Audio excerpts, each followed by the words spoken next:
আপনি বিশ্বাস করেন বা না করেন, একজন সফল উদ্যোক্তা সবসময় কাজ করে কম, চিন্তা করে অনেক বেশি। এর ফলে সে যেটাই করে তাতে খুব কম ভুল হয়, কারণ সঠিক চিন্তাই পারে আপনাকে একটা সঠিক সিদ্ধান্তে পৌঁছে দিতে।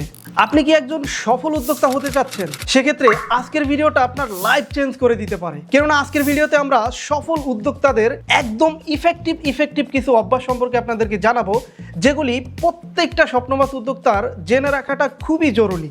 সফল উদ্যোক্তারা সবসময় তাদের অর্থ এবং সময়কে প্রপারলি ইউটিলাইজ করে। তারা কোথাও ঘুরতে গেলেও চিন্তা করে ওই পরিবেশে কিসের বিজনেসটা ভালোভাবে করা যায়, বা সেখানে ওই কালচারের জন্য কোন পণ্য আনলে পারফেক্টলি বিজনেস করা যাবে, অথবা তাদের কাছে যে সামান্য টাকা থাকে ওই টাকা দিয়ে রিপিটলি কিভাবে বিজনেস করা যায় এটা নিয়ে তারা চিন্তা করে। যেমন আমার ক্ষেত্রে অনলাইন বিজনেসটা বেছে নেওয়ার পিছনে অন্যতম একটা কারণ ছিল, অনলাইন বিজনেসে আপনার কাছে যদি 1 লক্ষ টাকা থাকে সেটা 1 মাসের ভিতরে আপনি অনেকবার রিপিট করতে পারবেন।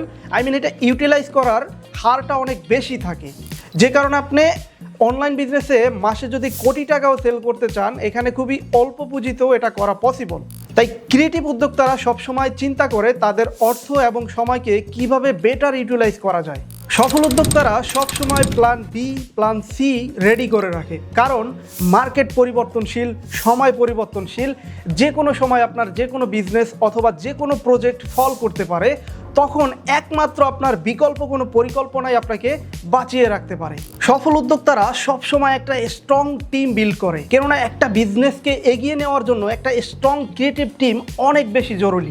এই টিম ক্রিয়েটের ক্ষেত্রে যদি আপনি ব্যর্থ হন, সেক্ষেত্রে কিন্তু আপনার বিজনেসটা কখনোই আগাবে না।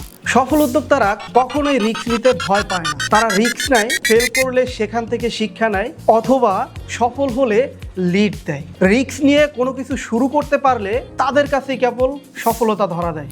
এখন বলুন, এত সময় যে আলোচনা করলাম, এই অভ্যেসগুলির ভিতরে কি কি আপনার মাঝে আছে? তাছাড়াও উদ্যোক্তা লাইফে আপনার যে কোনো সমস্যা নিয়ে আমাদেরকে প্রশ্ন করতে পারেন, কমেন্ট করতে পারেন।